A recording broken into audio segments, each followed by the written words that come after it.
இந்த நாளிலும் கர்த்தருடைய வார்த்தையை பகிர்ந்து கொள்ளும்படியாக அடியனுக்கும் வாய்ப்பு தந்த சபையாருக்கும் சபை மூப்பர்களுக்கும் கர்த்தருடைய நாமத்திலே நன்றியை தெரிவித்துக் கொள்ளுகிறேன். என்னுடைய பெயர் எலியேசர். என்னுடைய குடும்பம், என்னோட அப்பா நாங்க ஒரு 6 பேரு கூட பிறந்தவங்க. நான் தான் வீட்டுல கடைசி. எங்க அப்பா முதல் 2 பேரும் ஹிந்துவா முதல் 2 பேரும் பிறக்கும்போது ஹிந்துவா இருந்தாரு. அதுக்கப்புறமா அவரு கிறிஸ்து ஆண்டவரை ஏற்றுக்கொண்டு, நான் பிறக்கும் போதெல்லாம் அவரு ரட்சிக்கப்பட்ட ஒரு விசுவாசியா இருந்ததுனால எங்களை ரட்சிப்பின் வழியிலே வழி நடத்தினார். அதனால பேரே எலியேசர்னு வச்சிட்டேன். எனக்கு ஒரு பெரிய ஆசீர்வாதம் என்னன்னா, எங்க வீட்டுல எல்லாருக்குமே ஜாதகம் எழுதி வச்சிருப்பாரு. ஜாதகம் எழுதி நட்சத்திரம் பார்த்து கட்டகட்டெல்லாம் போட்டு வச்சிருப்பாரு. ஆனா எனக்கு மட்டும் அவர் கையால கர்த்தருடைய பெரிதான கிருபையினால இந்த பர்டிகுலர் நாள், இந்த டே, இந்த டைம்ல எனக்கு ஒரு குமாரன் ஆண்டவர் கொடுத்தாரு அப்படின்னு சொல்லி எழுதி வச்சிருப்பாரு. நான் பிறந்த அன்னைக்கு அவர் ஆதியாகமம் 15ஆம் அதிகாரத்தை தியானிச்சிருந்தாரு. அப்ப ஆதியாகமம் 15ஆம் அதிகாரத்துல இந்த விசாரணை கர்த்தன், ஆபிரகாமுடைய விசாரணை கர்த்தன் எலியேசருடைய கேரக்டர்ல ரொம்ப அட்ராக்ட் ஆகி எலியேசர்னு பேர் வச்சிட்டாரு. நான் பக்சிங் ஃபெல்லோஷிப்ல வளர்க்கப்பட்ட ஒரு விசுவாசி.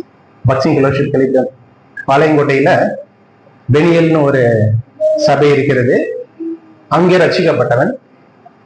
அந்த சபையில என்னுடைய திருமண நாள் வரையுமாக நாங்கள் ஐக்கியப்பட்டோம். திருமணத்திற்கு பிறகாக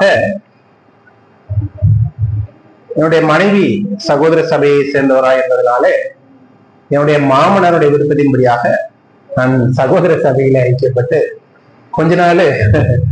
அப்ப எங்க அப்பா சொன்னாங்க, நீ உனக்கு இன்னும் பிரச்சனை இல்லை, விசுவாசத்துல இருந்தா போதும், சபை எங்க போனாலும் பிரச்சனை இல்லை. இன்னொன்னு ஐக்கியம், சகோதர சபைக்கும் பக்சிங் ஃபெல்லோஷிப்புக்கும் ஒன்றும் பெரிய டிஃபரன்ஸ் இல்லை.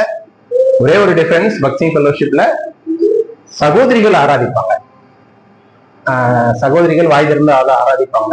நம்ம இங்க பண்றது இல்லை. இது ஒண்ணுதான் டிஃபரன்ஸ், மற்ற எல்லாம் சேம் தான். அதனால எங்க அப்பாவுக்கு ஒரு பெருசா தெரியறதுனால நான் நீங்க போடலாம் அப்படின்னால சகோதர சபையில ஐக்கியப்பட்டு வரேன். சில நாட்கள் நாங்க கூடுவாஞ்சேரியில ஆரம்பத்துல கொஞ்ச நாள் இருந்தோம். அப்போ செங்கல்பட்டு சபையில சில நாட்கள் போயிருந்தோம். அதுக்கப்புறம் நாங்க அயனாவரத்துல இருக்கும்போது அயனாவரம் சகோதர சபையோட ஒரு 2 ஆண்டுகள் ஆராதிச்சு வந்தோம். திருப்பி 2000 அங்க வீடுகள்லாம் பார்த்தோம், எங்க பட்ஜெட்டுக்கு எங்க செட் ஆகல. சரின்ட்டு கூடுவாஞ்சேரிக்கு திருப்பி வந்துட்டோம். கூடுவாஞ்சேரியில ஒரு லேண்ட் இருந்துச்சு, அதுல கன்ஸ்ட்ரக்ட் பண்ணி வீடு இருக்கலாம் அப்படின்ட்டு 2011ஆம் ஆண்டு நாங்க கூடுவாஞ்சேரி பகுதியிலே வீடு கட்டி குடியிருந்தோம். அப்படி இருக்கும் பொழுது சகோதரன் வெள்ளத்துறை அவர்கள் அந்த பகுதியில அப்பதான் ஊதியத்தை ஆரம்பிச்சிருந்தாரு. அவருக்கு நாங்க வீடுலாம் கட்டி முடிச்சிட்டோம். அதுக்கப்புறம் ஃபர்ஸ்ட் ஃப்ளோர்லாம் முடிஞ்சதுக்கு அப்புறமா ஒரு நாள் ஒரு நாள் என்ன ஆச்சுன்னா, அவர் ஆராதனை இடத்துல அடுத்த வர்ற சண்டே எங்க ஆராதிக்கிறதுன்னு தெரியாம ஒரு தகச்சிட்டு இருக்கும்போது, அப்புறம் பிரதர் நம்ம வீட்டுல ஃபர்ஸ்ட் ஃப்ளோர்லாம் ஓப்பனா இருந்துச்சு, அப்ப இங்க சும்மா பாய் வச்சு இங்க ஆராதிக்கலாம் அப்படின்னு ஆராதிக்க ஆரம்பிச்சதுதான் 2011 அக்டோபர்ல எங்க வீடுகள்ல இந்த மேல அப்படியே ஓப்பன் டெரஸ், அதாவது வீடு பாதி கம்ப்ளீட் ஆகாம இருக்கும்போது ஆராதனை ஆரம்பிச்ச அந்த சபை இப்பொழுது கிட்டத்தட்ட 14வது ஆண்டில் கூடுவாஞ்சேரி சபை இதிலே ஐக்கியப்பட்டு வருகிறேன். உங்களுடைய வீட்டிலே 2வது தளத்திலே அந்த சபை செயல்படுகிறது. அது கொஞ்சம் இடம் நெருக்கடியா இருக்குதுக்காக தான் நாங்க ஒரு லேண்டு பார்த்தோம். கர்த்தருடைய பெரிதான கிருபையினாலே ஒரு SRM காலேஜுக்கு ஆப்போசிட்ல பொத்தேரி இடத்துல ஒரு லேண்டு பார்த்து அது குறைந்த விலைக்கு எங்களுக்கு ஆச்சரியமா கிடைச்சிச்சு. அது ஒருத்தர் எங்களுக்கு அதிகமா சொன்னாரு, பட் நாங்க இடையில அது வேணான்னு சொல்லிட்டோம்.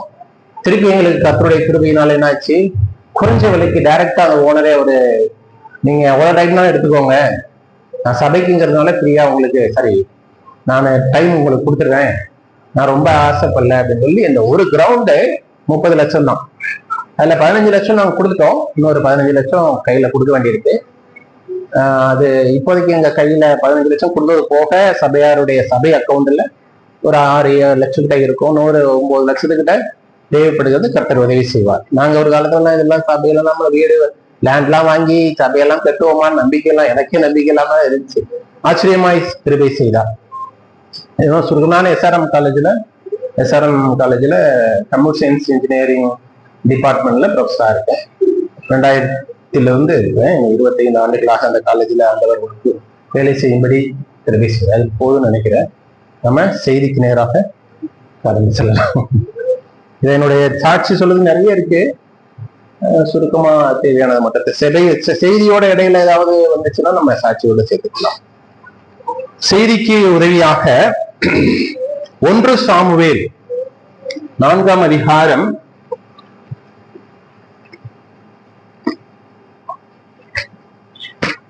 1 சாமுவேல் 4ஆம் அதிகாரம் 21, 22 வாசிக்கலாம்.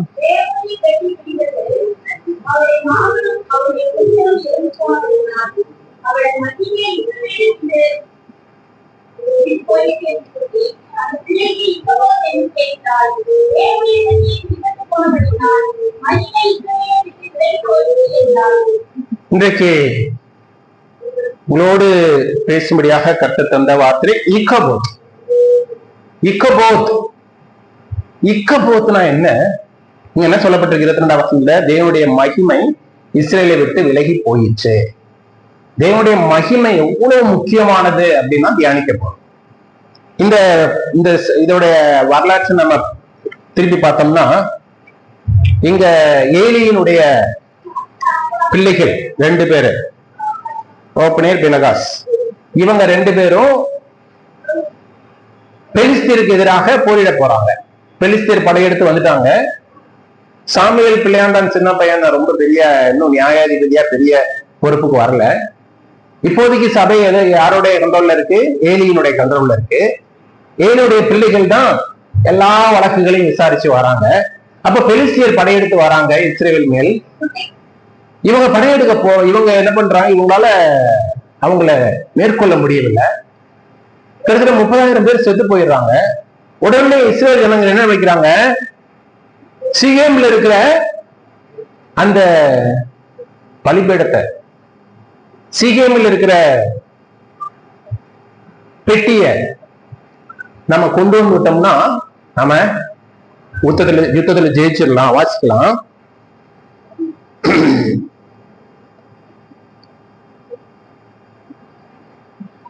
நாலாம் அதிகாரம் 3ஆம் வசனம். ஜனங்கள் திரும்ப பாளையத்துக்கு வந்த போது இஸ்ரவேலின் மூப்பரானவர்கள், இன்று கர்த்தர் பெலிஸ்தருக்கு முன்பாக நம்மை முறியடித்தது என்ன?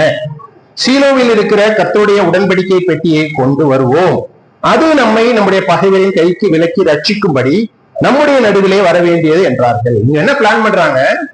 இங்க நிறைய பேர் செத்து போயிட்டாங்க. பெலிஸ்தருக்கு முன்பாக நிறைய முறியடிக்கப்பட்டு விட்டார்கள். அப்ப சீலோவில் இருக்கிற உடன்படிக்கை பெட்டியை நம்ம எடுத்துட்டு வந்தோம்னா நாம இந்த ஃபைட்ல, நம்ம இந்த போராட்டத்துல ஜெயிக்கலாம், பெலிஸ்தீனை நம்ம மேற்கொள்ள முடியும் அப்படின்னு நம்புறாங்க. பழைய ஏற்பாட்டுல ஒரு பழக்கம் என்னன்னா, அவங்க எங்க போனாலும் உடன்படிக்கையை பற்றியே கூட எடுத்துட்டு போறது வழக்கம். இந்த உடன்படிக்கை பற்றி முன்னாடி ஆசாரியர்கள் சுமந்து கொண்டு போவார்கள். இந்த உடன்படிக்கை பற்றி முன்னாடி போகும் பொழுது அது அவர்களுக்கு வழிகாட்டியாகவும் பாதுகாப்பாகவும் இருக்கிறது. இந்த உடன்படிக்கையை பற்றிய தூக்கிக்கிட்டு போறவன் யோர்தான்ல கால் வச்ச உடனேதான் என்னாச்சு? யோர்தான் 2ஆ பிரிஞ்சிச்சு. எவ்வளவு ஒரு வல்லமை உள்ளது பாருங்க. கர்த்தருடைய மகிமை அந்த உடன்படிக்கை பெட்டியில இருந்தது. கர்த்தருடைய பிரசன்னம், அவருடைய மகிமை அந்த உடன்படிக்கை பெட்டியில இருந்தது. அதனால இந்த உடன்படிக்கை பெட்டியை அவங்க கொண்டு போகும்போதெல்லாம் அவங்களுக்கு வெற்றி கிடைக்குது. அப்ப இங்க ஒரு தோல்வி வருது. உடனே அவங்க என்ன நினைக்கிறாங்க? நாம உடன்படிக்கை பெட்டியை சீயோன்ல இருந்து எடுத்துட்டு வருவோம், எடுத்துட்டு வந்து நம்ம இங்க யுத்த களத்துக்கு கொண்டு வந்துட்டோம்னா, உடன்படிக்கை எங்க கொண்டு வராங்களாம்? யுத்த களத்துக்கு கொண்டு வந்துட்டோம்னா நாம இந்த யுத்தத்துல ஜெயிச்சிடலாம் அப்படின்னு நினைச்சு கொண்டு வராங்க. உடன்படிக்கை பெட்டி சீலோமுக்கு வருது. வந்த உடனே இங்க இருக்கிற இஸ்ரேல் ஜனங்களுக்கு ஒரே சந்தோஷம். அப்படி கூக்கரில் பண்ற ஆர்ப்பரிக்கிறாங்க. 5ஆம் வசனத்துல, கர்த்தருடைய உடன்படிக்கை பெட்டி பாளையத்திலே வருகிற பொழுது இஸ்ரவேல் எல்லாரும் பூமி அதிரத்தக்கதாக மகார்பெருப்பாய் சத்தமிட்டார்கள். ஒரே சந்தோஷம் அவங்களுக்கு. உடன்படிக்கை பெட்டி கொண்டு வந்தாச்சு, இனிமே வெற்றி நமக்கு தான் அப்படின்னு ரொம்ப சந்தோஷப்படுறாங்க. பெலிஸ்தியர் என்ன அங்க இஸ்ரவேல் யுத்த களத்துல ஒரே சத்தமா இருக்கு, என்ன இவ்வளவு சவுண்டு? அப்ப அங்க செய்தி போகுது, கர்த்தருடைய உடன்படிக்கை பெட்டி அவங்க யுத்த களத்துக்கு கொண்டு வந்துட்டாங்க. ஓ அப்படியா? ஐயோ, அவங்களுடைய கடவுள் எவ்வளவு பெரிய கடவுள்! இந்த பார்வோன் எல்லாம் மொத்தமா அழிச்சது அந்த கடவுள் தானே அப்படின்னு அவங்களுக்கு ஒரே பயம். இப்ப நம்ம பார்வோன் ராஜா மாதிரி நாம அந்த மாதிரி கஷ்டப்படக்கூடாது. நாம அவங்களை மேற்கொள்ளணும்னு என்ன பண்றாங்க, இந்த பாபிலோனியர் மேற்கொண்டு வந்து இவங்க எல்லாரையும் அடிச்சு காலி பண்ணிட்டாங்க, எல்லாரையும் முறியடிக்கிறாங்க. உடன்படிக்கை பெட்டியை எடுத்துட்டு போயிட்டாங்க, பாபிலோனுக்கு எடுத்துட்டு போயிட்டாங்க. பிரியமானவர்களே, உடன்படிக்கை பெட்டி எடுத்துட்டு போன உடனே ஏலி வீட்டுல உட்கார்ந்து இருக்காரு. அவருக்கு 98 வயசு. ஏலிக்கு 98 வயசு. அவர் ரொம்ப வயசாயிடுச்சு, அவரால் ஒண்ணும் பண்ண முடியல. அவர் வீட்டுல உட்கார்ந்துட்டு செய்திக்காக வெயிட் பண்ணிட்டு இருக்காரு. ஒருத்தன் ஓடியாராம். ஓடியானோன்னு என்னப்பா செய்தி அப்படின்னு கேட்கிறாரு. அவரு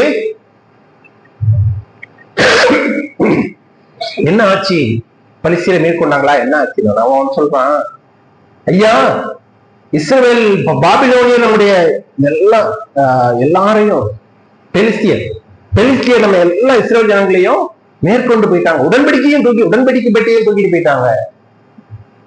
இவருக்கு ஒண்ணுமே முடியல. இவர் வீட்டு வாசல்ல பின்னாடி வாசல் பக்கத்துல ஒரு சேர் போட்டு உட்கார்ந்துருக்காரு.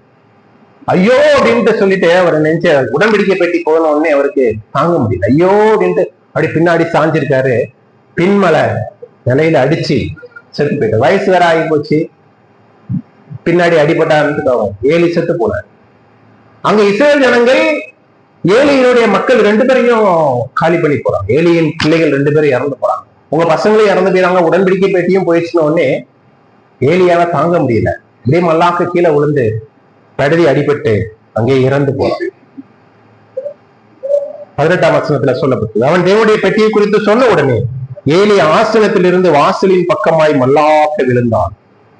அவன் கிழவனும் ஸ்தூலித்தவனுமாய் இருந்தபடியினால் அவன் பிடரி முறிந்து செத்து போனான். அவன் இஸ்ரவேலை 40 வருஷம் நியாயம் விசாரித்தான். இப்ப ஏலி செத்து போயிட்டாரு. அவருடைய மருமகள் தான் புருஷன் செத்து போயிட்டான், மாமனாரும் செத்து போயிட்டாரு அப்படின்னு கேள்விப்பட்ட உடனே நிறை மாத கற்பனையா இருந்தவனுக்கு பிரசவம் ஆயிடுச்சு. வேதனையில, அந்த அதிர்ச்சியில குழந்தை பிறந்துச்சு. குழந்தை பிறந்த உடனே குழந்தைய கூட்டு வந்து எல்லாரும் காமிக்கிறாங்க. உனக்கு ஆண் பிள்ளை பிறந்திருக்கு, அவன் உன்னைய காப்பாற்றுவான் அப்படின்ட்டு அவங்க அதை கண்டுக்கவே இல்லை. குழந்தைய பார்க்கவே இல்லை. குழந்தைய என்ன சொல்றா, அந்த வசனத்தை நம்ம வாசிக்கிறோம். தேவனுடைய பெட்டி பிடிக்கப்பட்டு அவளுடைய மாமனும் அவளுடைய புருஷனும் இறந்து போனபடினால் அவள் மகிமை இஸ்ரவேலை விட்டு நீங்கி போயிற்று. அவ கேட்டுட்டு பையனுக்கு இக்கோபத்துன்னு பேர் வச்சு செத்து போயிட்டா. பையனை பார்க்க கூட இல்லை, குழந்தைய பார்க்க கூட இல்லை. இக்கோபத்துன்னு பேர் வச்சு மகிமை இஸ்ரவேலை விட்டு போயிட்டு. அந்த உடன்படிக்கை ஆண்டவருடைய மகிமை எவ்வளவு வல்லமையானதுன்னு இந்த ஏலியோட மருமகளுக்கு தெரிஞ்சிருக்கு. மகிமை இல்லாம எனக்கு பையன் பிறந்தானே என்ன பிறந்த ஒரு பிரயோஜனம் இல்ல. மகிமை இஸ்ரவேலை விட்டு போயிடுச்சு. இக்கோபோத் மகிமை இஸ்ரவேலை விட்டு போயிடுச்சு. இனிமே என்ன வாழ்க்கை அப்படின்னு அவ உயிரை விட்டுறான். பிரியமானவர்களே, இக்கோபோத் என்றால் மகிமை இஸ்ரவேலை விட்டு விலகி விட்டது. மகிமை இஸ்ரவேலை விட்டு விலகி போயிடுச்சு. இதுக்கு காரணம் என்ன? ஏன் மகிமை இஸ்ரவேலை விட்டு விலகி போயிடுச்சு? 3 விதமான கேரக்டர் இங்க பாக்குறோம். ஒன்னாவது அவருடைய ஏலியோட பிள்ளைங்க இஸ்ரவேல் ஜனங்கள். இந்த 3 பேருடைய காரியங்கள் தான் மகிமை இஸ்ரவேலை விட்டு போது காரணம். ஏலி என்ன தப்பு பண்ணாரு? பிள்ளைகளை சரியா வளர்க்கல. வாசிக்கலாமா? 2ஆம் அதிகாரம் 29ஆம் வசனம். 2ஆம் அதிகாரம் 29ஆம் வசனம்.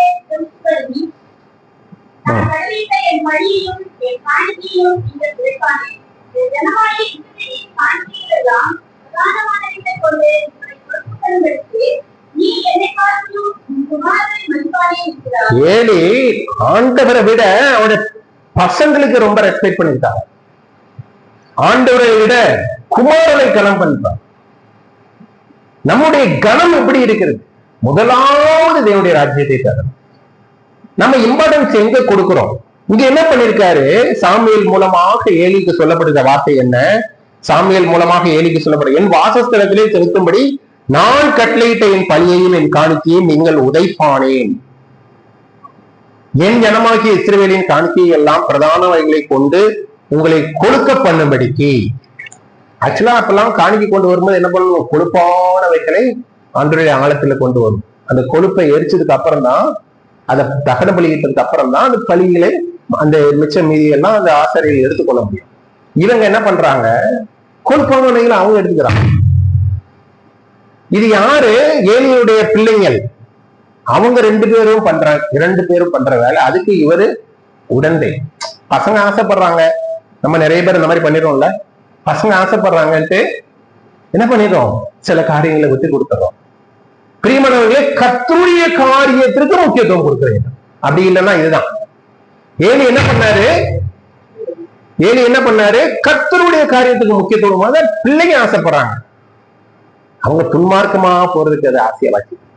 இன்னொரு கூட வாசிக்கலாம். 1ஆம் அதிகாரம் 13ஆம் வசனம் வாசிங்க. 1ஆம் அதிகாரம் 13ஆம் வசனம்.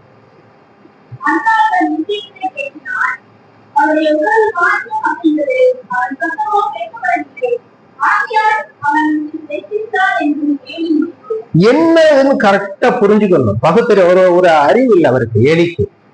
எது கரெக்ட் எது தப்பு. அண்ணாள் ஜாம் பண்ணிட்டு இருக்கும்போது மட்டும் அவ குடிச்சிருக்கான்னு நினைச்சிருக்காரு. ஆனா பிள்ளைங்க தப்பு பண்ணும்போது அவர் கண்டுக்காம விட்டுருக்காரு. பிரியமானவர்களே, எது சரி எது தரின்னு பகுத்தறிய இல்லை. எது கர்த்தருடைய காரியம் எது கர்த்தருக்கு விரோதமானதுன்னு அவருக்கு பகுத்தறிய தெரியல. வாசிக்கலாம் 3ஆம் அதிகாரம் 13ஆம் வசனம். அவன் குமாரர் தங்கள் மேல் பாவத்தை வரப்பண்ணுகிறதை அவன் அறிந்திருந்தும் அவர்களை அடக்காமல் போன பாவத்தை நிமித்தம் நான் அவன் குடும்பத்துக்கு என்றும் நீங்காத நியாயத்துக்கு தேவை என்று அவனுக்கு அறிவித்தேன். நல்லா தெரிஞ்சிருக்கு ஏலிக்கு. குமாரர் தங்கள் மேல் சாபத்தை வரப்பண்ணுகிறதை அவன் அறிந்திருந்தும், தெரிஞ்சிருக்கான் ஏலி. ஆனா தெரிஞ்சிருந்தும் பிள்ளைங்களை அடக்கவில்லை. பிள்ளைங்களை தான் தோன்றித்தனமா வளர விட்டான். பிரியமானவர்கள், இதெல்லாம் நமக்கு ஒரு எச்சரிப்பாக அல்லது நமக்கு ஒரு படிப்பினையாக சொல்லப்பட்டிருக்கிறது. இந்த கர்த்தருடைய மகிமை இஸ்ரவேலை விட்டு நீங்குவதற்கு ஏலியினுடைய இந்த காரியங்கள் காரணமாக இருக்கிறது. என்ன பண்ணாரு அவரு முக்கியத்துவம் கர்த்தருக்கு தரவில்லை. தன்னுடைய பிள்ளைங்களுக்கு முக்கியத்துவம் கொடுக்கிறார். தன்னுடைய பிள்ளைங்கள் துன்மார்க்கமா போறாங்கன்னு தெரிஞ்சும், அவர் பேலியாக்களின் மக்களாக இருந்து தெரிஞ்சும் கண்டிக்கல. அப்படி விட்டுட்டாரு. சரி, இந்த பிள்ளைங்க என்ன பண்ணாங்க? ஏலியாக்கின் பிள்ளைகள் 2ஆம் அதிகாரம் 12ஆம் வசனம்.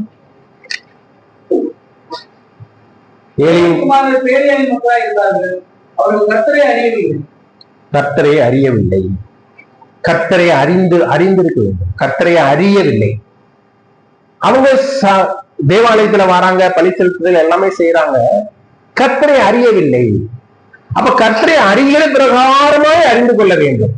கர்த்தர் யாரு? ரொம்ப சாதாரண அலட்சியமா இருந்தது. அவர் எத்தனை வல்லமை உள்ளவர்னு தெரிஞ்சுக்கிறது இல்லை. கர்த்தரை அறியவில்லை. துன்மார்க்கமான வாழ்க்கை. அதே இதுல அவர்கள் பேலியாளின் மக்களாயிருந்தார்கள். துன்மார்க்கம். அவர்கள் கர்த்தரை அறியவில்லை. 16ஆம் வசனம். அதற்கான மனிதன் இந்த செய்ய வேண்டிய முதலாவது பொறுப்பை கவனிக்க விடட்டும். பிற்பாடு உன் மன விருப்பத்தின்படி எடுத்துக்கொள் என்று சொன்னாலும் அவர் அப்படியல்ல, இப்பொழுது ஒரு இல்லாவிட்டால் பலவந்தமாய் எடுத்துக்கொள்வேன் என்பான். என்னதான் அவங்களுடைய சபையார் அங்க இருக்க தேவாலயத்து மற்ற பிள்ளைகளை சொல்றாங்க, ஆண்டவருக்கு தாமா முதல்ல செய்யணும், அதுக்கப்புறம் தாமா கேட்கல. பலவந்தமாய் அவங்க புடுங்கிக்கிறாங்க. ஆசை, பொருளாசை. இந்த ஏலியின் பிள்ளைகளுக்கு பொருளாசை வந்துருக்கு. ஆசை நல்லது, அவங்க பலவந்தமா புடுங்கிக்கிறாங்க. இதே 22ஆம் வசனம் வச்சுங்க.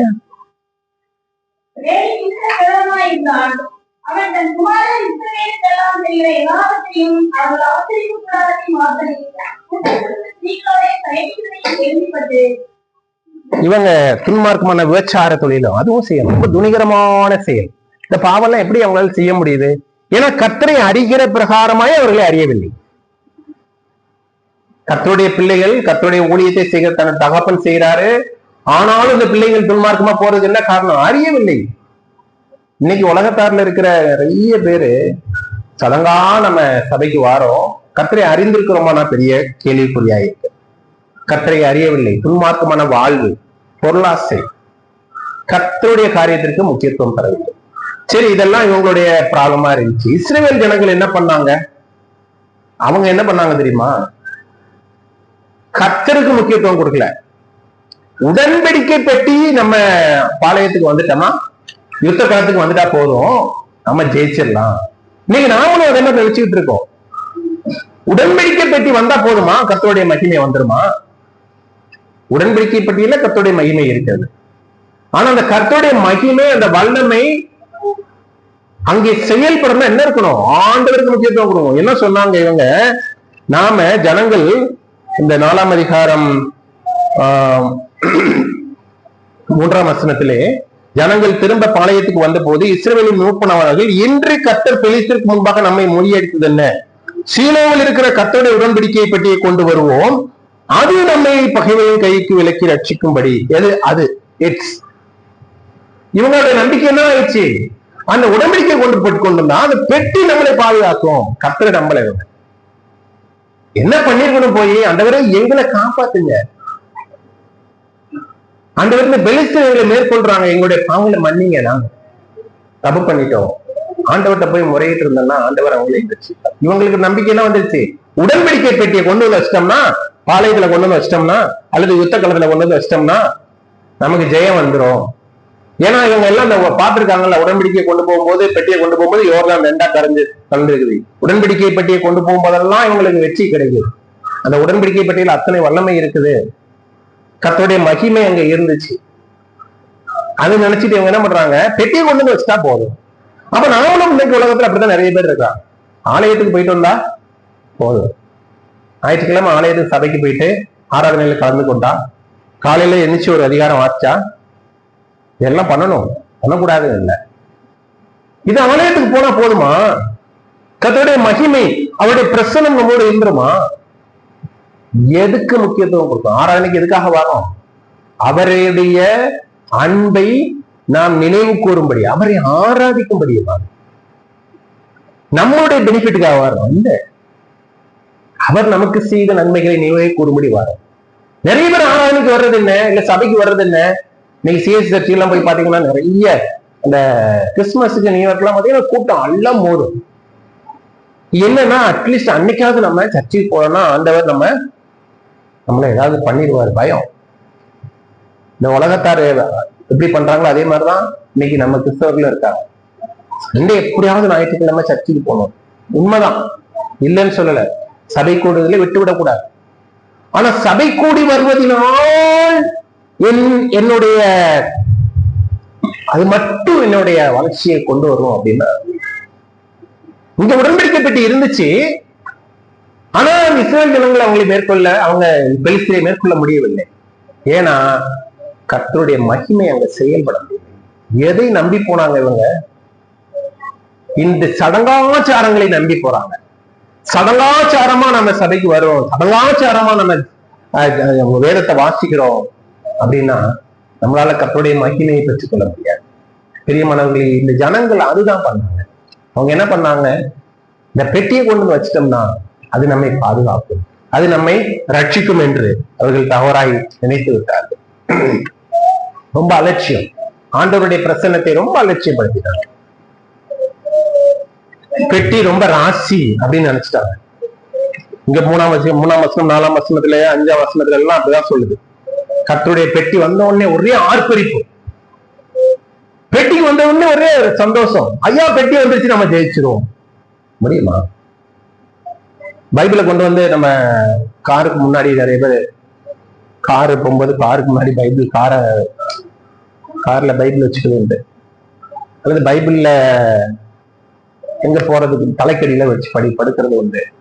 பைபிளை எங்களால கொண்டு வச்சிட்டோம்னா என்ன வரும்? நமக்கு ஒரு பாதுகாப்பு வரும். பைபிளை கொண்டு போய் கார்ல இது டேஷ்போர்ட்ல வச்சிட்டோம்னா போதும், நமக்கு ஆக்சிடென்ட் வராது. அப்படியா? பைபிளை தலைக்கடியில வச்சு படுத்துட்டா உடனே சொப்பனம் வராம போயிருமா? கெட்ட சொப்பனம் எதுவும் வராம போயிருமா? அப்படிலாம் நினைச்சுட்டு இருக்கோம். பைபிள் கர்த்தருடைய வசனத்தை நம்ம வாசித்து தியானிக்க வேண்டும். அது மட்டும் இருந்தா பார்த்து உடன்படிக்கை பெட்டி மாதிரி இது மட்டும் வச்சுட்டா போட்டாது, தியானிக்கணும். சும்மா போற போக்குல ஒரு வசனத்தை வாசிச்சுட்டு அப்படி போறது இல்லை. தினமும் இந்த பைபிளை வாசிக்கிறோமா, தியானிக்கிறோமா? இந்த பைபிள் வாசிக்கும் போது அவர் நம்மோட பேச முடியும், கம்யூனிகேஷன் இருக்கும்ல. தினமும் அவரோடு கூட இருக்கணும், அப்படித்தான் அவருடைய பிரச்சனை இருக்கும். அவரோட கூட தினமும் பயணிக்கிறோம். ஏன்னா அவர் ரொம்ப ஆசைப்படுறாருங்க. ஆதாம படைச்சிட்டு அவர் என்ன பண்ணாரு? இந்த ஜனங்களோடு அந்த ஆதாமோடு உறவாடும்படியாக தினம் சாயம் குளிர்ச்சியான வேலையில அவர் ஆதாம தேடி வராரு ஆதாம. அதே மாதிரிதான் இன்னைக்கும் ஆண்டவர் நம்ம கூட உறவோடு இருக்கணும்னு ஆசைப்படுறாரு. நாம அப்ப அவரோட உறவோடு இருக்கணும்னா என்ன பண்ணணும்? அவருடைய வேதத்தை தினமும் தியானிக்க வேண்டும். அதை சும்மா ஜஸ்ட் லைக் தட் வாசிட்டு போயிடக்கூடாது. மெடிடேட் பண்ணணும், தியானிக்க வேண்டும். தியானிக்கும் போதுதான் அவர் என்ன சொல்ல வாராருங்கிற வசனம் நமக்கு, அவருடைய வார்த்தை நமக்கு புரியும். வேத வாசத்தை மட்டும் போதுமா? ஜபம். இதெல்லாம் சொன்னாங்க. நீங்க இந்த வாரத்துல நம்ம இத்தனை சபைகளுக்காக ஜெபிக்கிறோம். ஜப வாழ்க்கை ரொம்ப முக்கியமானது. ஜெபிக்கும் பொழுதுதான் நாம அவரோட பேசுறோம். இந்த டூ வே கம்யூனிகேஷன் இருக்குல்ல, அது ரொம்ப முக்கியம். ரெண்டு முக்கியம் தானே. ரெண்டு பேரு ரொம்ப ஐக்கியமா இருக்காங்கன்னா என்ன அர்த்தம்? ரெண்டு பேரும் பேசிக்கிட்டே இருக்காங்க, டச்ல இருக்காங்க அப்படின்னா என்ன அர்த்தம்? ரெண்டு பேரும் நல்லா பேசிக்கிட்டு இருக்காங்க. ஒருத்தர் மட்டும் பேசுற, ஒருத்தர் பேசாமே இருக்காருன்னா பேசுறவருக்கு போர் அடிச்சிருவேன், ஏன்னா இண்டஸ்ட்ரியே இல்லை போலுக்க அப்படின்னு நினைச்சுக்கோங்க. அப்ப நாம அவரோட எப்படி பேசுறோம்? ஜபத்தின் மூலமாக. அவர் நம்மளோட எப்படி பேசுறாரு? இந்த வேதத்தின் மூலமாக. இந்த ஐக்கியம் இல்லைன்னா அவருடைய பிரசன்னம் இல்லை. பைபிளை சும்மா கொண்டு வந்து வச்சுட்டாலோ, இல்ல சபைக்கு ரெகுலரா வந்துட்டு போனாலோ,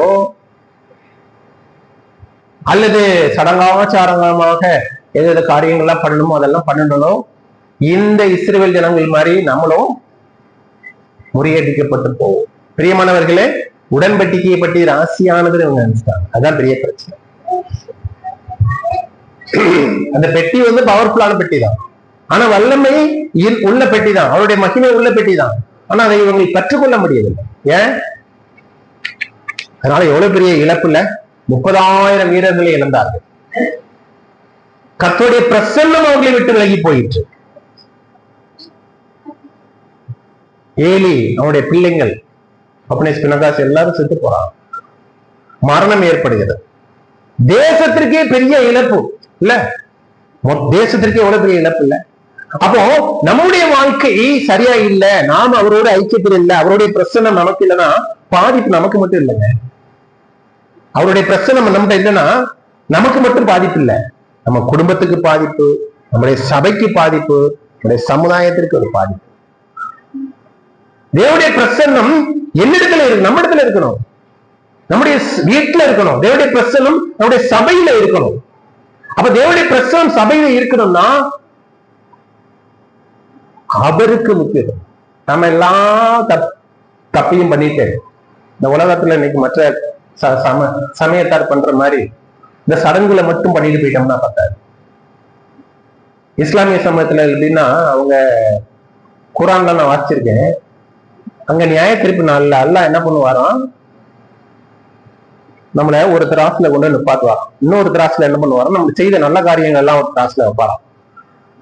வச்சுட்டு இந்த நல்ல காரியங்கள் எல்லாம் ஒரு திராசுல வச்சிருக்காருல, அந்த சைடு வெயிட் இறங்கிச்சுன்னா அப்போ நீங்க என்ன பண்ணலாம், இவங்கள பரலோகத்துக்கு அனுப்பிடுவாராம். இப்படிதான் நியாயம் இருக்கிறார் அல்லாஹ் அப்படின்னு குரான்ல சொல்லுது.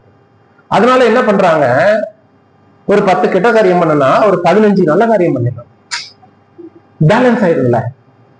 அந்த அல்லாஹ் வந்து நிறுத்து பார்ப்பாரு. நிறுத்து பார்க்கும்போது நல்ல காரியங்கள் ஜாஸ்தியா இருந்துச்சுன்னா நம்ம பரலோகத்துக்கு போயிடலாம். அதனால நிறைய சமுதாய தொண்டு செய்வாங்க, நிறைய கிரியை செய்வாங்க. கிரியை செய்வதனால ஏதாவது செய்ய முடியுமா? ஒண்ணும் கிரியையினால் அல்ல, கிருபையினாலே விசுவாசத்தை கொண்டு ரட்சிக்கப்பட்டோம். நம்ம அதை பண்ணி இதை பண்ணி சடலாச்சாரங்களா சில காரியத்தை செஞ்சு நம்ம சொர்க்கத்துக்கு அல்லது பரலோகத்துக்கு போயிட முடியாது.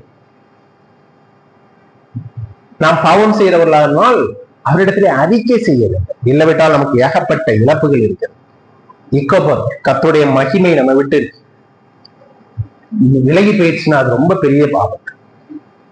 கர்த்தருடைய மகிமை போற மாதிரி இன்னைக்கு நம்ம நிறைய காரியங்கள், நம்முடைய தனிப்பட்ட வாழ்க்கையில நிறைய பாவங்கள் இருக்கு.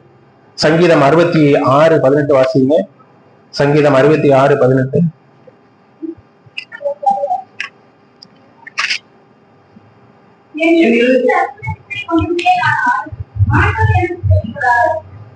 என் இருதயத்தில் அக்கிரம சிந்தை கொண்டிருந்தாலும் ஆண்டவர் எனக்கு செவிக்கூட. அவருடைய பிரசன்னம் நம்ம இடத்துல இருக்க வாய்ப்பு இல்லை. அப்போ நம்முடைய தனிப்பட்ட வாழ்க்கையிலே நமக்கு ஒரு பாவம் இருக்கும்னா என்ன பண்ணணும்? இந்த இக்கோபத் சூழ்நிலை தான் நமக்கு. இக்கோபத் சூழ்நிலை நமக்கு வேணாங்க. நாம என்ன பாவம் செய்யறோங்கிறது மற்றவர்களுக்கு தெரியாது, நமக்கு தெரியும். அப்ப சங்கீதக்காரர் என்ன சொல்றாரு இங்க, தேவனுக்கு அவரை என் இருதயத்தில் அக்கிரம சிந்தை கொண்டிருந்தேன், ஆனால் நம்முடைய சிந்தை சுத்தமா இருக்கா? நமக்கு ரகசியமா ஏதாவது நம்ம தவறு செய்யறோமா? கர்த்தரிடத்துல அறிக்கை செய்யும். இந்த அறிக்கை செய்வதால் நாம ஆவிக்குரிய மரணத்தை தவிர்க்க முடியாது. கர்த்தருடைய பிரசனம் நம்மை விட்டு நீங்கி போகும் இல்ல. 2 தீமோத்தேயு 3ஆம் அதிகாரம் 5ஆம் வசனம் வாசிங்க. 2 தீமோத்தேயு 3ஆம் அதிகாரம் 5ஆம் வசனம்.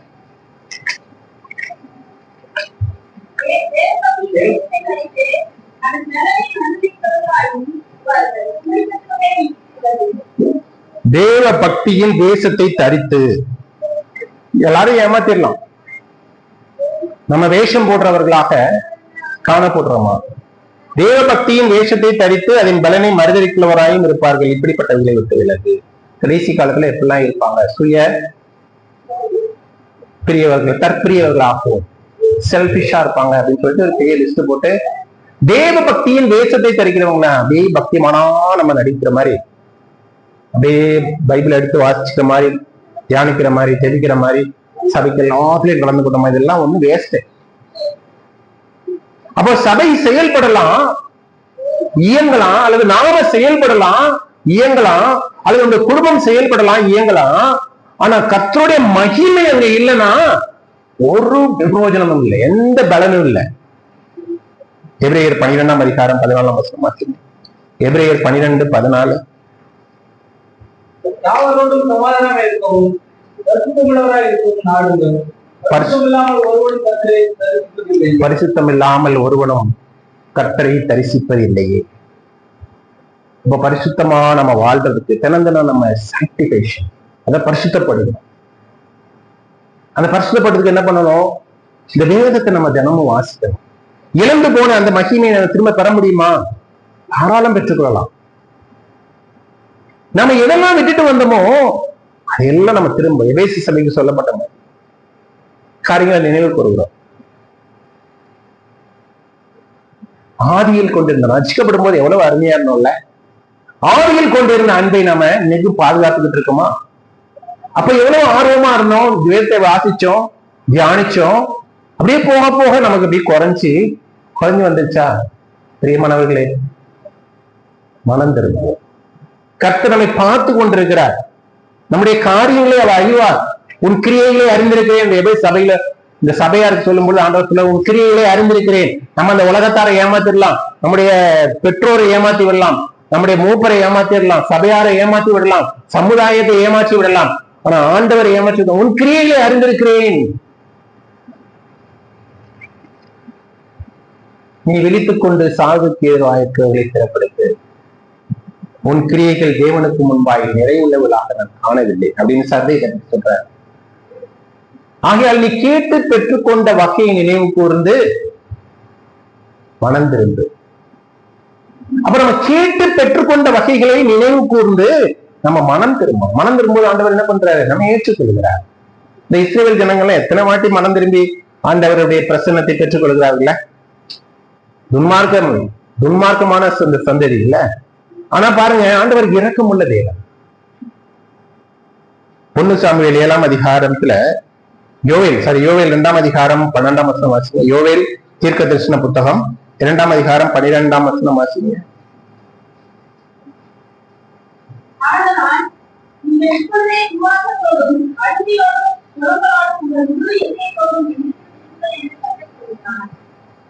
முழு இருதயத்தோடு திரும்பும் பொழுது கர்த்தர் எல்லாம் என்ன பண்றாரு? மன்னிக்கிறாரு, நம்ம ஏற்றுக்கொள்ளுகிறார். அவருடைய பிரசன்னம் திரும்பி வருது. இப்ப எங்க இந்த 1 சாமுவேல கூட பாக்குறோம், இவங்க எல்லாம் பெலிஸ்தியர் இவங்களை மேற்கொண்டு உடன்படிக்கை பெட்டி எல்லாம் தூக்கிட்டு போயிட்டாங்க. அந்த உடன்படிக்கை பெட்டி பெலிஸ்தியருடைய அந்த பாகல் அந்த பாகோன் ஆலயத்துல கொண்டு வச்சிருக்காங்க. அங்க பாகோன் சிலை என்ன பண்ணுது? கீழே காலையில் எழுச்சி வந்து பார்க்கும்போது சிலை கீழே கிடக்கு. திருப்பி நிமித்தி வைக்கிறாங்க. அடுத்த நாள் காலையில பார்த்தா அந்த சிலை உடஞ்சு கிடக்கு. உடனே உங்களுக்கு பயம் வந்துருச்சு. ஐயோ, உடன்படிக்கை பெட்டி நம்மகிட்ட இருந்துச்சுன்னா ஆபத்துன்னு சொல்லி என்ன பண்றாங்க? அதை திருப்பி இஸ்ரவேல் சமூகத்துக்கு அனுப்பி விட்டுறாங்க. உடன்படிக்கை பெட்டி திரும்பி வருது. அது என்ன பண்றதுன்னு இவங்களுக்கு தெரியல. அவங்களுக்கு பெலிஸ்தருக்கு தெரியல. குறி சொல்றவங்க எல்லாம் கூப்பிட்டு என்ன செய்யணும் அப்படின்னே அவங்க இதுக்கு முறையா பழி செலுத்தணும். பழி செலுத்தி இந்த மூல வியாதி எல்லாம் வந்துருது பெலிஸ்தியருக்கு. இந்த உடன்படிக்கைப்பட்டிருக்கிறதுனால பயங்கர வாதம், நிறைய பேர் செத்து போயிடுறாங்க. அப்ப என்ன பண்றாங்க, பெலிஸ்தியர் உடன்படிக்கை பற்றிய இந்த பொன் வெள்ளி இந்த மூல வியாதி குறிக்கிற மாதிரியான சொரூபங்கள் சுண்டலி அதெல்லாம் தங்கத்துல செஞ்சு அந்த உடன்படிக்கையில வச்சு அவங்க அனுப்பி விட்டுறாங்க இஸ்ரவேல் தேசத்துக்கு. அப்ப உடன்படிக்கை பெட்டி வருது. வந்த உடனே இவங்க என்ன பண்றதுன்னு யோசுவா 1 சாமுவேல் 7ஆம் அதிகாரம் 3ஆம் வசனத்துல பாருங்க.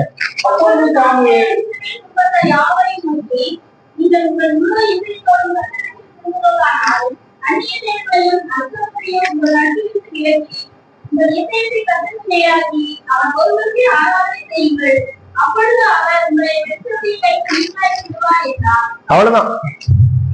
கர்த்தருடைய பிரசனம் நம்ம விட்டு போச்சுன்னா நம்ம கவலைலாம் இல்லை. நம்ம என்ன பண்ண வேண்டியிருக்கு, கர்த்தர் நம்மோடு இன்னைக்கு பேசுவார்னா அவருடைய பிரசனம் நம்ம விட்டு இன்னைக்கு இருக்கா நம்ம செக் பண்ணி பார்ப்போம். அவருடைய பிரசனம் நமக்கு இருக்கா, நம்முடைய என்னிடத்துல இருக்கா, என்னுடைய வீட்டுல இருக்கா, என்னுடைய குடும்பத்துல அவருடைய பிரச்சனம் இருக்கா, என்னுடைய சபையில இந்த பிரச்சனம் இருக்கா.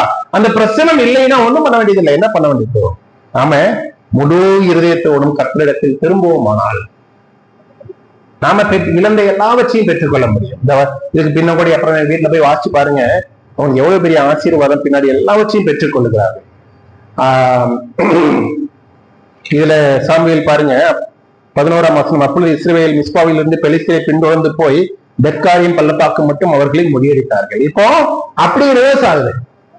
அவங்க உபவாசி ஜெபிச்சு கர்த்தரிடத்துல மனம் திரும்பி வராங்க. ஐயோ ஆண்டவரே, நாங்க பாவம் செய்தோம், இந்த பெட்டி தான் பெருசு நினைச்சோம், இந்த சபைக்கு வந்தா போதும்னு நினைச்சோம், பைபிளை சும்மா தூக்கி பக்கத்துல வச்சிருந்தா போதும்னு நினைச்சோம், அது 2 வசனம் இந்த கேலண்டர்ல 2 வசனம் தெரிஞ்சு அதை படிச்சு போனா போதும்னு நினைச்சோம். ஐயோ ஆண்டவரே, நாங்க தப்பு பண்ணிட்டோம். நாம திருப்பி அவருடைய சமூகத்துக்கு வரும் பொழுது அவர் என்ன பண்றாரு, நமக்கு ரட்சிப்பை கொடுக்கிறார். பெலிஸ்தியரை முறியடிக்கிறார்கள். இவங்க ஒண்ணுமே பண்ணல, அவங்க முறியடிச்சு ஓடி போறாங்க. இவங்க போய் ஃபைட் பண்ணி கஷ்டப்பட்டு சண்டை போட்டு யுத்தம் கர்த்தருடையது, அவர் பார்த்துக்குவாரு.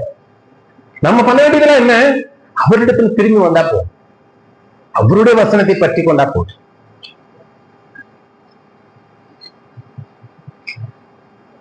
பத்தாம் வசனத்துல சாமுவேல் 7:10, சாமுவேல் சர்வாங்க தகன பலியை செலுத்துகையில் பெலிஸ்தியர் இஸ்ரவேலின் மேல் யுத்தம் பண்ண நெருங்கினார்கள். கர்த்தர் மகா பெரிய இடி முழக்கங்களை பெலிஸ்தியரின் மேல் அந்நாளிலே முழங்க பண்ணி அவர்களை கலங்கெடுத்ததினால் அவர்கள் இஸ்ரவேலுக்கு முன்பாக பட்டு விழுந்தார்கள். ஒன்னும் இவங்கெல்லாம் போய் சண்டெல்லாம் போடல, ஆண்டவர் யுத்தம் செய்கிறார், கர்த்தர் யுத்தம் செய்கிறார். யுத்தம் கர்த்தருடையது. நம்முடைய வேலை என்ன, முழு இருதயத்தோட ஒருத்தர் திரும்பணும், அவ்வளவுதான். Come back to the Lord. அவருடைய பிரசனம் ஆட்டோமேட்டிக்கா நமக்கு வந்துடும். அவருடைய பிரசனம் வந்துட்டா போதும்.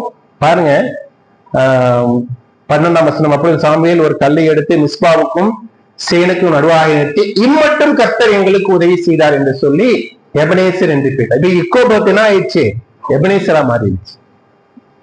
இக்கோபாத் எபனேசர். கர்த்தருடைய சமூகம் அவர்களை விட்டு விலகி சென்றது, அவருடைய பிரசன்ன மகிமை அவர்களை விட்டு சென்றது. இப்பொழுது கர்த்தர் அவர்களுக்கு உதவி செய்யக்கூடியவராக இருக்கிறார், எபனேசர். இந்த பிரகாரம் பெலிஸ்தியர் அப்புறம் இஸ்ரவேலின் எல்லையிலே வராதபடி தாழ்த்தப்பட்டார்கள். அதுக்கப்புறம் வரவே இல்லையா பெலிஸ்தியர் இஸ்ரேலுக்கு வரவே இல்லை. சாமுவேலின் நாளெல்லாம் கர்த்தருடைய கை பெலிஸ்தியருக்கு விரோதமாய் இருந்தது.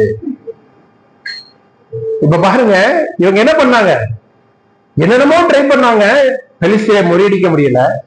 உடன்படிக்கை பெட்டியை கொண்டு வச்சுட்டா நம்ம ஜெயிச்சிடலாம் நினைச்சாங்க, முடியல.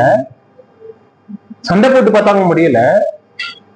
இப்ப எப்படி அவங்க பெலிஸ்தியரை முறியடிக்கிறாங்க, ரொம்ப சிம்பிள். முழு இதயத்துல அவர்கிட்ட திரும்பி வராங்க. ஆண்டவரே, நீங்க அவரை சார்ந்து வாழணும். நம்மளால சொந்த செயலாம் ஒண்ணுமே பண்ண முடியாது. அவரை சார்ந்து வாழும் பொழுது அவர் பார்த்துக் கொள்வார், கர்த்தர் உதவி செய்வார். கர்த்தரோடு இருக்கிற அனுபவம் இருக்க, அது ரொம்ப நல்ல அனுபவம். கர்த்தரோடு கூட இருந்தோம்னா நம்ம பெரிய பலசாலியா இருக்கும். கர்த்தரோடு கூட அந்த சமூகம் இருந்து அவருடைய பிரசனம் நம்ம கூட இருந்துச்சுன்னா நம்மள மாதிரி பெரிய ஒரு பலசாலி யாரும் இல்லை. அவர் நம்மோடு கூட இருந்தா நல்ல ஒரு பாதுகாப்பு, அவர் நம்மோடு கூட இருந்த ஒரு வெற்றி. ஆதியாகமம் 39ஆம் அதிகாரம் 2ஆம் வசனம் வாசிங்க. யோசேப்போடு கர்த்தர் கூட இருந்தார், அவன் காரிய சித்தி உள்ளவனானான் அப்படின்னு சொல்லப்பட்டது. ஆதியாகமம் 39:2.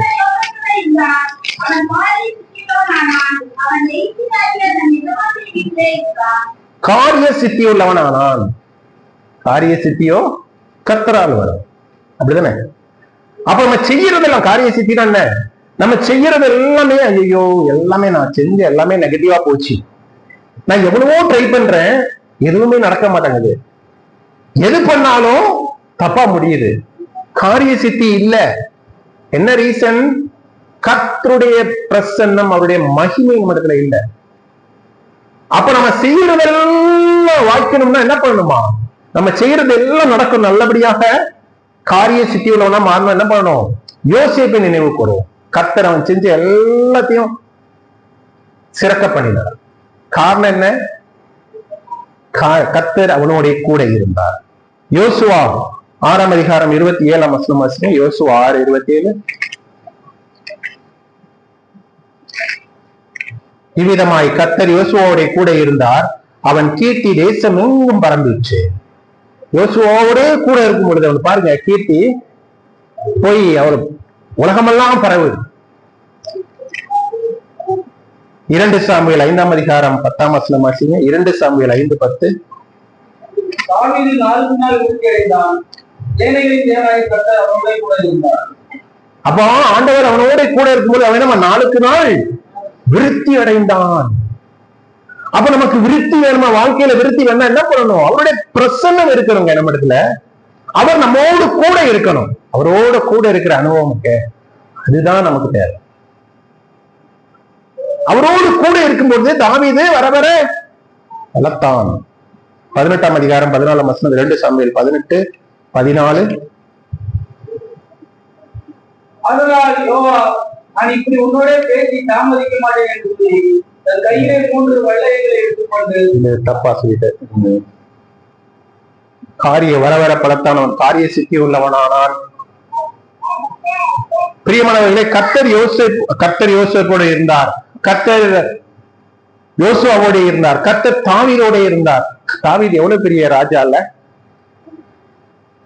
அவன் தப்பு பண்ணும்போது அப்படியே இறங்குவான். தப்பு பண்ண அவனும் மனசு வாசிக்கலாம். சங்கீதம் 51:11 வாசிங்க. சங்கீதம் 51:11.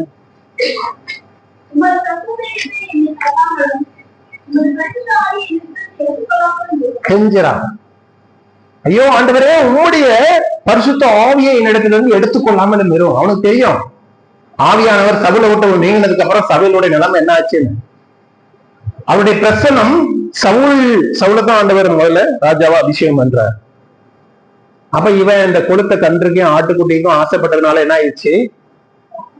சாமுவேல் தீர்க்கதரிசி சொன்னதை கேட்காததுனால, கர்த்தருடைய வார்த்தையை கீழ்ப்படியாதனால கர்த்தருடைய ஆவியானவர் சபையை விட்டு நீங்கினார் அப்படின்னு நம்ம வாசிப்போம். 2 சாமுவேல் 14 இந்த 15 கர்த்தருடைய ஆவியானவர் சவுலை விட்டு நீங்கினார். என்னாச்சு? அவனால ஒண்ணுமே ஜெயம் கொள்ள முடியவில்லை. அவங்க கடைசியா 4 கொண்டு சாவுற மாதிரி ஆகி போச்சுல. கர்த்தருடைய பிரசன்னம் இல்லைன்னா டம்மி. அவருடைய ஆவியான இடத்துல இல்லைன்னா நம்மளால டம்மி ஒண்ணுமே பண்ண முடியாது. சிம்சோன் எடுத்துக்கோங்க, அவன் எவ்வளவு பெரிய பலசாலி இல்ல, எவ்வளவு பராக்கிரமசாலி. கர்த்தருடைய பிரசன்னம், அவருடைய ஆவி, கர்த்தருடைய ஆவியானவர் அவனை விட்டு போனதுக்கு அப்புறம் ஒண்ணுமே பண்ண முடியல. அவன் எவ்வளவு பராக்கிரமசாலி, எவ்வளவு பெரிய பில்டிங்கை கூடத்துக்கு ஈஸியா அவனால நகட்ட முடியுது. ஈஸியா ஒரு பெரிய மரத்தை கூட ஈஸியா அடிச்சு போட்டுருவான். அந்த அளவுக்கு பலசாலியா இருந்தாங்க. எப்படி அவனுக்கு அந்த பலம் கிடைச்சிச்சு? கர்த்தருடைய ஆவியானவர் அவனோட இருந்தார், அவருடைய மகிமை அவனோட இருந்தது. அந்த மகிமை அவனை விட்டு போகும்போது அவன் ஒண்ணுமில்லாத ஒரு நோஞ்சா மாதிரி ஆயிட்டான். அவனை ஈஸியா மேற்கொண்டு போயிட்டார். பிரியமானவர்களே, கர்த்தர் நம்மோடு இருக்கும் பொழுது, நம்முடைய பிரசனம், அவருடைய பிரசனம் நம்மோட இருக்கும் பொழுது நாம பலசாலியா இருக்கலாம். நம்முடைய செய்யற காரியங்கள் எல்லாம் வாய்க்கும். நம்ம பலக்கலாம். வர வர பலத்தான் சொல்லப்பட்டிருக்கல. விருத்தி அடைந்தான், பலத்தான், காரிய சித்தி உள்ளவன் ஆனான். இவங்க எப்படி ஆனாங்க? கர்த்தர் அவர்களோட இருந்தார். எம்மாவு சீஷர்கள் பேசிட்டு போகும்போது கர்த்தர் அவங்க ஆண்டவர் போனதுக்கு அப்புறம் சொல்லுவாங்க, அவர் நம்ம கூட இருக்கும் பொழுது நம்முடைய இருதயம் கொழுந்து விட்டு இருந்தது இல்லையா? வாசிக்கலாம். லூக்கா 24:32 வாசிங்க. லூக்கா 24:32. லூக்கா 24:32.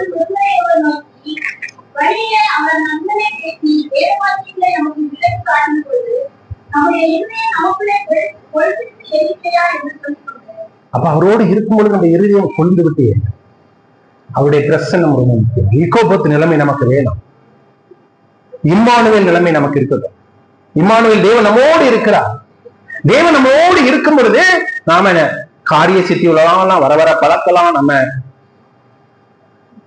செய்யற காரியங்கள் எல்லாம் வாய்க்கும். இம்மானுவேலராய் அவர் அப்படி இருக்கதான் ஆசைப்படுறாரு. நாமெல்லாம் என்ன பண்றோம்? அவரை அடிக்கடி அவருடைய சமூகத்தை விட்டு விலகி செல்றோம். அவருடைய பிரசன்னம், ஏன் அவருடைய பிரசன்னம் இருக்க முடியல? பாவம் வந்துருச்சு. ஏன் பெனகாசு இவங்க ஏலியனுடைய பிள்ளைங்களுடைய பாவத்தினாலே, இந்த ஜனங்களுடைய பாவத்தினாலே, ஏலியனுடைய கீழ்ப்படியாமையினாலே என்ன ஆயிடுச்சு? அந்த பிரசன்னம் அங்க இருக்க முடியல. ஏன்னா கர்த்தர் மகா பரிசுத்தம் உள்ளவர். நம்ம பாவம் செய்யும் பொழுது கர்த்தருடைய பிரசன்னம் நம்மை விட்டு நீங்கி விடுகிறது. அவருடைய பிரசன்னம் இல்லைன்னா நம்மள ஒன்றும் செய்ய முடியாது. இந்த வார்த்தைகள், நம்முடைய செயல்கள் எல்லாமே நம்மளால ஒன்றும் செய்ய இயலாது. அவருடைய பிரசன்னம் வந்ததுக்கு அப்புறம் பாருங்க, இவங்க ஒண்ணுமே செய்யல. ஆண்டவர் அவர்களுக்கு வெற்றி கொடுக்கிறார். பிரியமானவர்களே, கர்த்தருடைய பிரசன்னம் நம்ம ஓடு இருக்க முடியாது. இக்கோபத்து நிலைமை நமக்கு வேணாம். இக்கோபத்து நிலைமை இருந்ததுனால நம்மளால ஒண்ணுமே செய்ய, ஒண்ணுமே நம்ம இயலாதவர்களாக கருதுகிறோம். இக்கோபத்து நிலைமை எத்தனை மோசமான நிலைமை பாருங்க. கர்த்தருடைய பிரசன்னம் நம்மோடு இருக்கு. அவருடைய மகிமை. நாம பாவம் செய்யறோம்னா ரோமர் 3:23 வாசிக்கிறோம். ரோமர் 3:23 என்ன சொல்லுது? நாங்க எல்லோரும் பாவம் செய்து தேவ மகிமை அற்றவர்கள் ஆகி. அப்ப தேவ மகிமை நாம இல்லாம போறோம்னா, நம்ம பாவம் வரும் பொழுது இந்த மகிமை நம்ம விட்டு நீங்கி போடுது. பாவம் வந்துச்சுன்னா தேவ மகிமை என்ன பண்ணுது? நீங்கி போகிறது. அப்ப அந்த மகிமை நம்ம திரும்ப பெற்றுக்கொள்வதற்காக அவர் என்ன பண்ணாரா? 24ஆம் வசனத்துல, இலவசமாய் அவருடைய கிருபையினாலே கிறிஸ்து இயேசுவுடைய மீட்பை கொண்டு நீதிமான்களாக்கப்படுது. இப்ப நம்ம நீதிமான்கள் அதை விசுவாசிப்போம். நம்ம பலவீன பண்ணது கர்த்தர் நம்மை அனுதினமும் நம்ம இன்னைக்கும் நம்ம என்ன பண்றோம்? ரட்சிக்கப்பட்டு கொண்டுதான் இருக்கிறோம். இதனை ரட்சிப்புங்கிறது ஒரு 3 நிலைமையில ரட்சிப்பு இருக்கும். ரட்சிப்பு நம்ம கர்த்தரை விசுவாசம் ஏற்றுக்கொண்டு பண்ற ஒரு ரட்சிப்பு. கிருபையினாலே ரட்சிக்கப்பட்டோம். எபேசியர் 2:5 வசனத்துல கிருபையினாலே ரட்சிக்கப்பட்டோம் இருக்குல்ல, அது என்ன ரட்சிப்பு? பாஸ்ட் டென்ஸ்ல நம்ம அவரை ஏற்றுக்கொள்ளும் போது நடந்த ரட்சிப்பு. பிலிப்பியர் 2:12 வாசிப்போம். பிலிப்பியர் 2:12 ஒரு ரட்சிப்பை பற்றி சொல்லப்படுது. ஆதலால் எனக்கு பிரியமானவர்களே, நீங்கள் எப்பொழுதும் கீழ்ப்படுகிறபடியே நான் உங்களுக்கு சமீபமாக இருக்கும்போது மாத்திரமல்ல, நான் தூரமாயிருக்கிற இப்பொழுதும் அதிக பயத்தோடும் நடுக்கத்தோடும் ரட்சிப்பு நிறைவேற பிரயாசப்படுங்கள். ரட்சிப்பு நிறைவேற பிரயாசப்படணுமா? அப்போ இப்போ பிரசன்ட் டென்ஸ். பாஸ்ட் டென்ஸ்ல கிருபையினாலே ரட்சிக்கப்பட்டோம். எப்போ? அவரை விசுவாசித்து ஏற்றுக்கொள்ளும் பொழுது. இப்ப பிரசன்ட்ல என்ன பண்றது? ரட்சிப்பு நிறைவேற பிரயாசப்படணுமா? இதுக்கு பேர் என்னது? First salvation. இப்ப சான்டிபிகேஷன். இப்ப என்ன பண்றோம்? பரிபூர்ணம் படுறோம். அப்ப ஒவ்வொரு நாளும் நம்ம தவறுக்கு வாய்ப்பு இருக்குது. அப்ப என்ன பண்ணோம்? ஆண்டவரிடத்தில் நம்ம தெரிந்துவாங்க. ஆண்டவரே, நான் இந்த சமூகத்தை விலகி போனேன், இப்போ வர ஏற்றுக்கொள்ள. ஆண்டவர் ஏற்றுக்கொள்ள அவர் நம்ம ரட்சிப்பு நிறைவேற டெய்லி நம்ம பிரயாசப்பட்டு கொண்டே இருக்கணும். ஒரு நாள் ஃபியூச்சர்ல ஒரு ரட்சிப்பு இருக்கு. அது கூட வாசிக்கலாம். ரோமர் 8:23 வாசிங்க. ரோமர் 8:23. அதுவும் அல்லாமல் ஆவியின் உடற்பாடுகளை பெற்ற நாமும் கூட நம்முடைய சரீர மீட்பாகிய புத்திரத்திற்காக வருவதற்கு காத்திருந்து நமக்குள்ளே தவிக்கிறோம். அப்போ நாம புத்திரத்திற்காக வருவதற்காக காத்திருக்கிறோம். குளோரிபிகேஷன். இப்போ குளோரிபிகேஷன் ஃபியூச்சர்ல இருக்கு. இப்போ சான்டிபிகேஷன். நம்ம ரட்சிக்கப்பட்டோம். அது ஜஸ்டிபிகேஷன். பிரியமானவர்களே, பாவ தண்டனையிலிருந்து நாம விடுதலை பெற்றோம். பாவ பிடியிலிருந்து விடுதலை பெறுவதற்கு தான் நம்ம இப்போ இந்த சான்டிபிகேஷன் இருக்கும். பாவ தண்டனையிலிருந்து நமக்கு விடுதலை, பாவ பிடியிலிருந்து நம்ம விடுதலை பெறும்.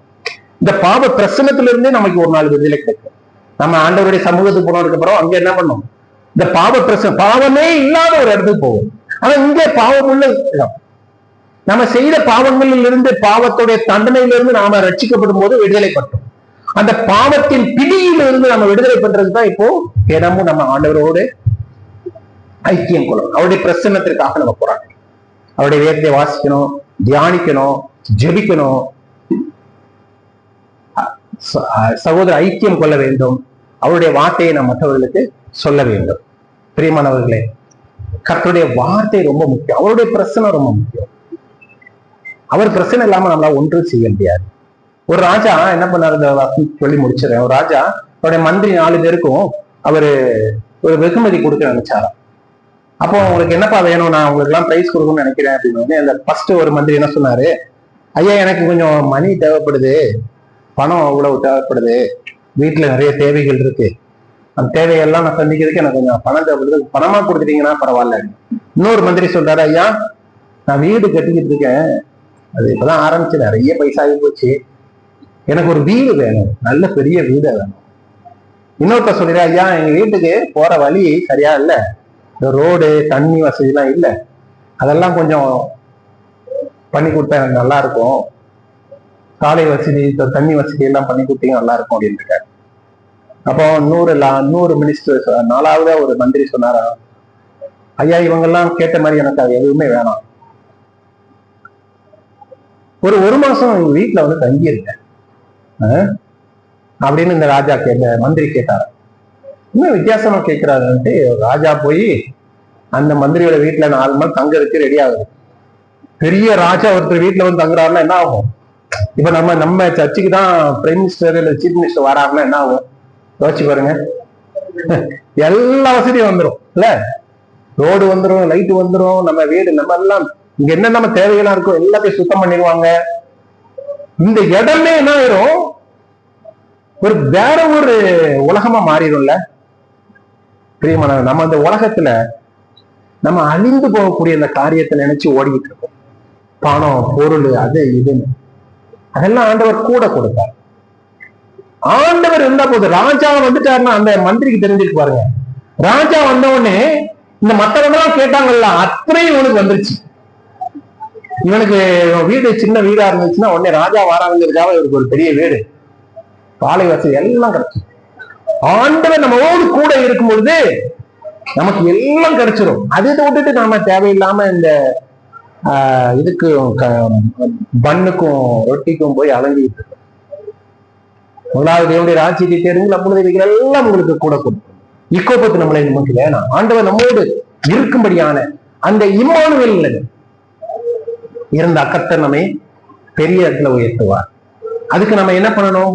இந்த இக்கோபத்து நிலைமை இல்லாம இருக்கிறதுக்காக நம்ம என்ன பண்ணணும்? ஒரு 2-3 காரியம். அவரோடு நம்ம ஐக்கியத்துல இருக்கோம். சும்மா படிச்சுட்டு வசனத்தை வச்சுட்டு அப்படி மறந்துட்டு அடுத்த ஞாயிற்றுக்கிழமை வந்து திறக்கக்கூடிய மாதிரி இருக்கக்கூடாது. இந்த போனுக்கெல்லாம் சார்ஜ் போனவொன்னு என்ன பண்ணுவோம், சார்ஜ் போன உடனே போயிட்டு என்ன பண்ணுவோம், போய் சார்ஜ் போட்டு கொஞ்சம் ஏறினதுக்கு திரும்பி எடுத்துட்டு வந்துடும். அந்த மாதிரி இல்லை, எப்போதுமே கனெக்டடா இருக்கணும், எப்பவும் கனெக்டடா இருக்கணும். அப்படி இருக்கும் பொழுதுதான் நமக்கு வெற்றி கிடைக்கும். இல்ல தேவையான நேரத்துல மட்டும் போய் சார்ஜ் போட்டுக்கிட்டு இருக்க போன் மாதிரி, தேவையான போய் ஆண்டவர்கிட்ட போய் கேட்கறது, தேவையான நேரத்துல போய் கர்த்தரோடு எப்பொழுதும் நாம் இணைந்திருக்க முடியும். அவருடைய பிரச்சனை நம்மோடு இருக்கிறதுக்கு தியானிப்போம், ஜெபம் செய்வோம், சகோதர ஐக்கியம் கொள்வோம், அவருடைய வார்த்தையை நம்ம பிரகடனப்படுத்துவோம். இந்த தேவனுடைய காரியத்துல எல்லாம் நம்ம முக்கியத்துவம் கொடுத்தோம்னா மற்ற எல்லாம் நமக்கு ஈஸியா கிடைக்கும். நாம சண்டை போட வேண்டியதில்லை, நாம செயல்பட வேண்டியதில்லை, நாம கஷ்டப்பட வேண்டியதில்லை. எல்லா ஜெயத்தையும் கர்த்தர் அவர் யுத்தம் செய்வார், அவர் செயல்படுவார். கர்த்தர் தான் இந்த வசனத்தை ஆசீர்வதிப்பாக. இந்த செய்தி கொடுக்கும்படியாக தந்த வாய்ப்புக்காக சபையாருக்கும் நன்றி சொல்லி